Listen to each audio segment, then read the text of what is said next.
Quando você vence, ninguém pode destruir aquele que te deu vitória. Por isso que o perdedor detesta o vencedor. Porque você, preste atenção, 3 horas da manhã, Jesus vem andando em cima d'água. Todo mundo com medo, todo mundo com medo, todo mundo com medo. Quantas pessoas estavam com medo? Todo mundo. Alguém ainda grita, um infeliz, fantasma. Os caras só não correram porque estavam em alto mar, certo? De repente, Pedro diz: aí Jesus, deixa eu ir aí, pois. Eu imagino um discípulo olhando para o outro. O Pedro quer ir? Deixa ele ir. Pedro sai andando em cima d'água, sim ou não? Perguntinha básica: quem é que foi atrás dele? Ninguém. E quando ninguém vai atrás dele, provavelmente o que eles queriam que acontecesse com Pedro? Afundasse. Porque quem não vai detesta ver você indo. Quem não faz detesta ver você fazendo. E pior, me parece que muitas coisas o diabo tem feito para fazer você olhar para o lado. Olhar para o lado para ver quem está vencendo e olhar para o lado para ver quem está perdendo. Pare de olhar para o que está acontecendo na vida do outro e passe a olhar o que Deus quer fazer na sua vida. Descubra o que Deus quer para você. Ainda dá tempo dele fazer o incrível, o sensacional a seu respeito. É assim que funciona. Quando nós olhamos para isso, o que nós vemos? Então Saul se indignou muito, e aquela palavra apareceu mal aos olhos, e disse: 10 milhares deram a Davi, e a mim somente milhares. Na verdade, que lhe falta senão o reino? Preste atenção. O cara, ele é o monarca, ele é o rei. Olha a posição de Saul. Olhe bem, ele é o rei de Israel. Mas quando você se compara com outras pessoas, sabe quem era Davi? Ninguém. Um menino que a única coisa que fez foi matar um gigante. Entra ele com a cabeça na mão. Mas quando ele entra com a cabeça na mão, ele é ovacionado. Lógico que ele é ovacionado. Ele acabou de matar o oponente. Mas aí o rei olha para Davi sendo ovacionado por aquelas mulheres e faz uma comparação entre o rei, um homem maduro, e um garoto, o dono da coroa, e um rapazinho. Porque quando você olha para o lado, você se inferioriza. Porque se você olhasse para o lado para dizer: poxa, até aqui me ajudou o Senhor, como é bom olhar e ver onde eu estava e onde eu estou hoje, que tem muitas pessoas piores do que eu. Mas não é isso que nós fazemos.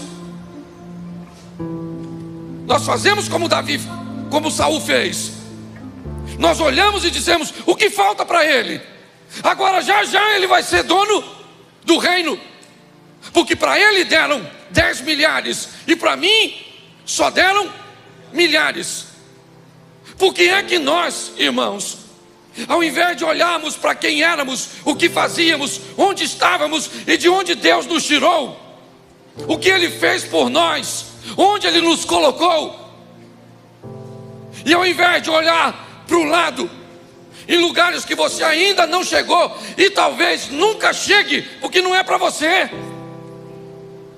é para outra pessoa ocupar. Mas hoje, olhar para o corpo de alguém que não é você, te dá uma raiva, não dá? Ela é mais magra, ela é mais bonita, ficou melhor nela. Olhar para o carro do outro. Às vezes você tem um carrão, uma para outro, fala: caramba, poxa, isso aqui é carro, e o seu? Carroça. O que eu vejo são pessoas que desvalorizam o que tem quando você olha para o lado. Se for para olhar para o lado, pelo menos olha para o lado para onde você estava, ou olha para trás para ver quem você era e de onde Deus te tirou e o que Ele fez por você. Porque se o diabo pudesse, ele tinha te destruído. Mas ele não te destruiu, porque a mão poderosa do Senhor está a seu favor. Nós precisamos focar, sabe? Para quem eu estou olhando? Enquanto Pedro olhou para Jesus, ele está andando em cima d'água, o vento está soprando, e Pedro está lá. De repente Pedro olhou para o vento, falou: caraca, mano, isso que eu estou fazendo é perigosíssimo. O cara começa a afundar. Você não pode perder o foco. Aquele que há de viver, o Senhor está no controle de todas as coisas. Nós precisamos entender isso, certo?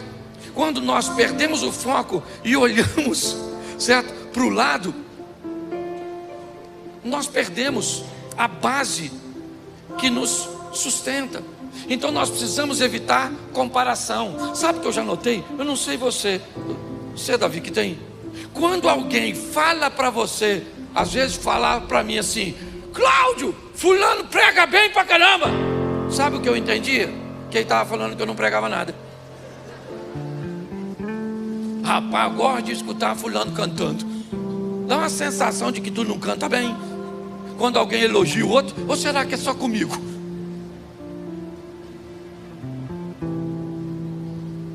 Inevitavelmente, o tempo inteiro nós somos expostos a olhar para o lado. O que está acontecendo ali? E quando eu começo a fazer isso, irmãos, inevitavelmente eu paro de trabalhar para que as coisas aconteçam na minha vida, para fazer com que a história aconteça aqui comigo.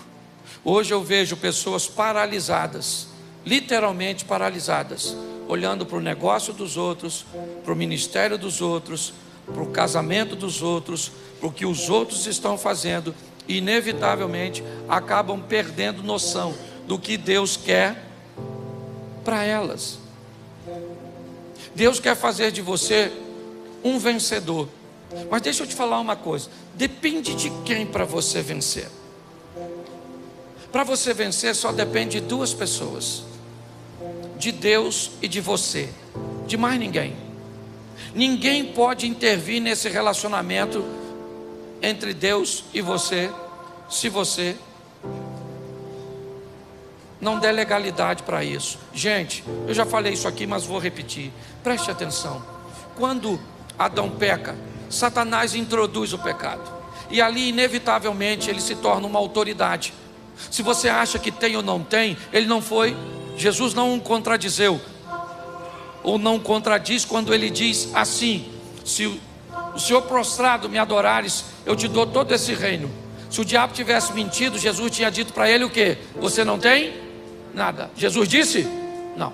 O diabo é chamado de falso leão, sim ou não? Príncipe das trevas. Quando ele introduz o pecado no mundo, entenda, todo mundo sofre. O homem vai morrer e agora ele vai comer do suor do seu rosto. A mulher vai ter dores de parto e vai ser submissa ao seu marido. A serpente, ela vai comer do pó da terra e rastejar. A terra vai produzir espinho e abrolhos. Preste atenção, porque todo mundo sofre, e a terra sofre. A palavra espinhos e abrolhos inevitavelmente nos expõe a sofrimento, a lutas, a batalha. Aquilo que Jesus disse que no mundo teríamos aflições, a qual nós não teríamos no plano original. Mas lembra dos espinhos da terra? Que terra, pastor? Onde nós moramos, a sua terra, o seu mundo, o ambiente cujo qual você foi colocado para crescer, para prosperar. Lembra? Esse é seu mundo. Aqui nós temos diversos mundos. Por quê? Porque é o seu mundo, suas conexões, seus parentes, as pessoas que estão ao seu redor. Mas lembra de uma coisa, que você precisa lembrar disso para ser vencedor. Se a terra vai ter espinhos, isso dá uma determinação que o rei da terra, o príncipe dela, ou como queiram chamar Satanás nesse momento, ele tem um nível de autoridade.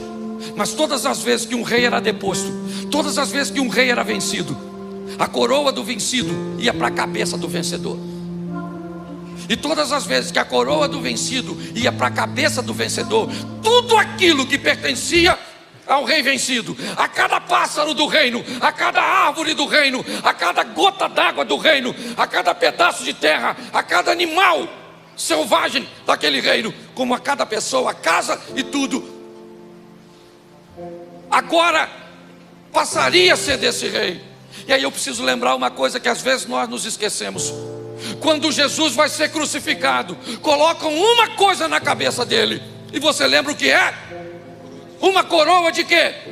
E quando a coroa de espinho vai para a cabeça de Jesus, o que a Bíblia está dizendo é que Satanás está sendo destronado, e Jesus agora controla todas as coisas. Não que não controlasse antes, mas quando nós entendemos isso, e eu acho que é isso que faz com que pessoas não olhem para o lado. Eu não sei você, mas como eu viajo muito, o tempo inteiro eu sou exposto à situação para olhar para o lado. O carro do outro, a casa do outro, o relógio do outro, o dinheiro do outro. E eu gosto de falar de mim mesmo, porque eu não sei você, mas eu olho. Às vezes eu entro numa casa e digo, caraca, maluco, maneiro. Pô, podia morar aqui eu, hein? Moro lá em Xerém. Aí eu viajo, vou para outro lugar, aí entro em outra casa melhor que aquela outra, porque sempre tem alguém melhor que você. Sempre tem alguém do lado que você pode olhar e dizer, caramba, eu poderia estar lá. Mas também vale a pena dar uma olhada e dizer, mas eu já estive lá, e Deus me tirou e me colocou onde eu estou hoje. Glória a Deus. Minha proposta hoje é fazer com que você pare de comparar seu marido. Nossa, você podia ser igual o marido de fulana, e você podia ser igual aquela gostosona lá.